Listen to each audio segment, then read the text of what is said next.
Family scripts at times are pretty complicated, and let me read it out to you. So, family scripts develop into a list of acceptable and unacceptable professions. Parents will continue arguing, discussing, and all they want their children is to be healthy and happy.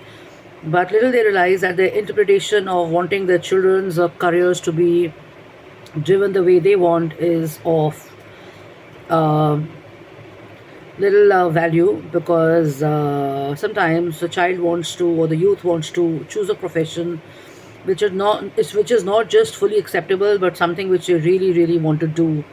Maybe they want to be an artist, maybe they want to be a musician, maybe they want to be a creative person, and maybe they want to do something which they are really really, I won't say passion, but something which sets their heart, on fire, and they want to like do it every day. Something which, like, I think when I'm in the office, I could do this every day. Monday, I was in the office and I was sitting on my seat, and I was like, here I've got my whole list of stuff to do and stuff. Man, I could do this every day. I could do this forever. Yeah. So that's the kind of madness and that's the kind of craziness I'm talking about, in a positive manner, where if your parents don't understand this, then you get stuck in all that. So in that case, karna kya chahiye, right? So the solution is this now.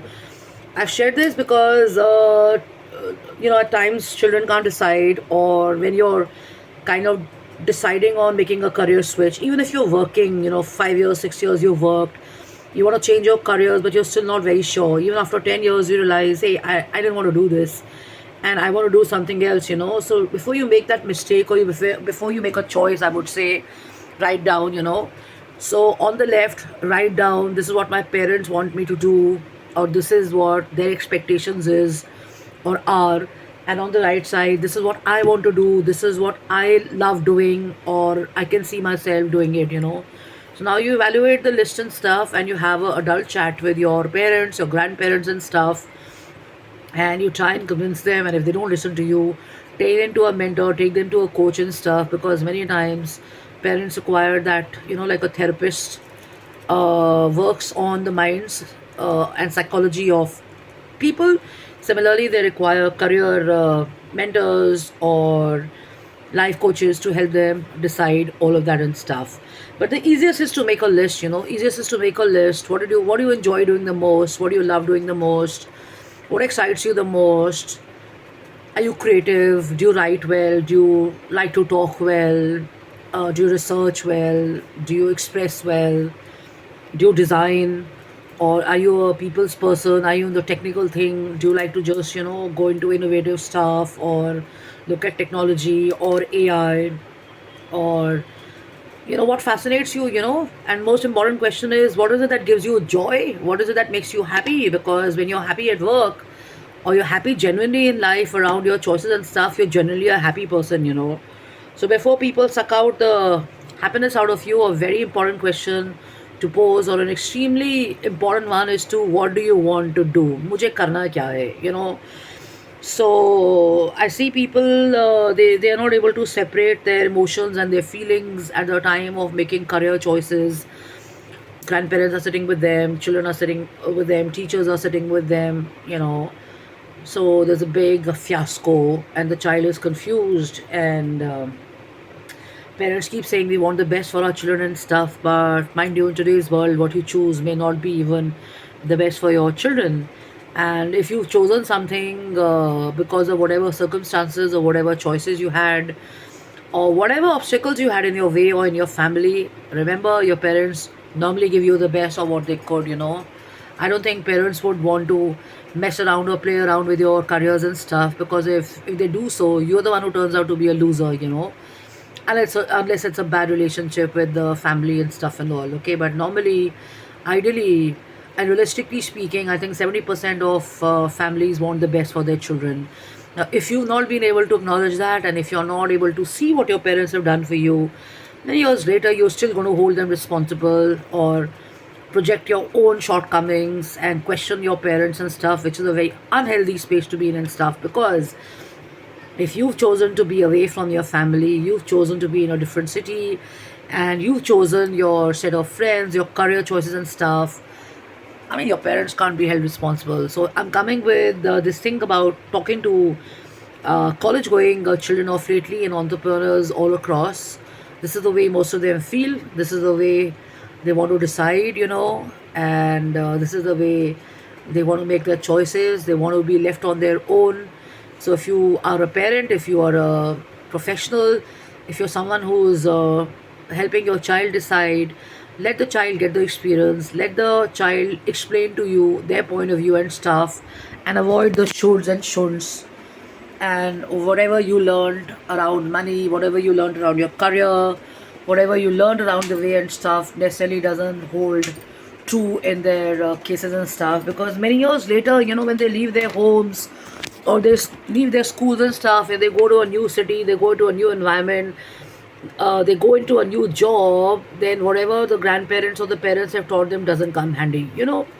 So being there is a different thing altogether, but shooting and don't do this, don't do that is not a very healthy practice and stuff. Let the child decide, let the relationship be healthy, give them their space. And if they don't do something which they don't want to do, just don't force them, because it's not that parents have pressures these days. Children feel it too because they talk so casually about it and stuff, but I've just used the word because it's a word that they use and stuff. So always a good idea to avoid the words pressure, and always a good idea to avoid these words uh, which have not worked in your favor, and you're feeding your children with them and stuff, so they don't go picking up jobs or joining environments in a very healthy space and stuff.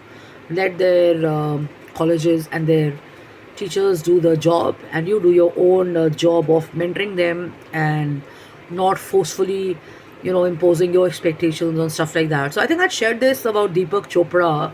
This is a book I picked up in college. What did he tell his children? He told them that I'm always there for you.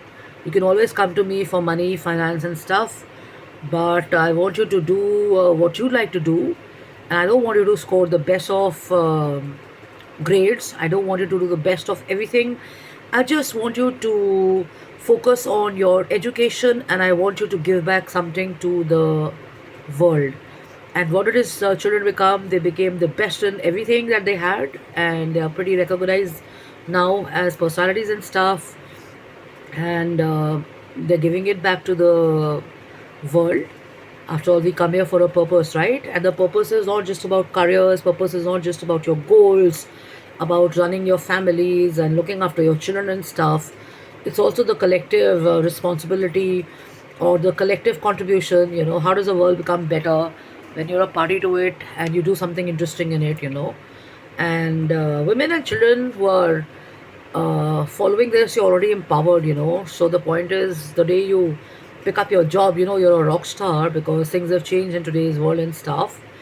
So fine tune that thought. You're already empowered, and as a girl or as a woman, you already have that power to make a choice and stuff. I'd like to believe that, because I think things have really evolved and changed now.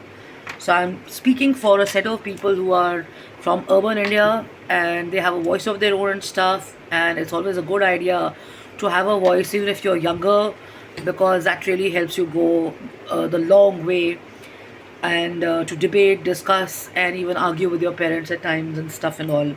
But the purpose of an argument or a discussion or a debate is to find a solution and make a way forward or a move forward progress. So avoid wasting your time on that, and remember that ikigai doesn't have to be something which you're always paid for or rewarded for. It can just be an expression, and it can just be an ikigai that just makes your heart flutter and sing and stuff. Probably you like music, probably you like dance. So they may not be very high paying jobs for you, but if you can keep that as a side hobby or a side creative pursuit, then who knows, one day it can become your ikigai and stuff. So love and luck and take care. jkapani@gmail.com, Jashin office@gmail.com, jashinkapani.im@gmail.com. Here's to coffee, and it smells so nice.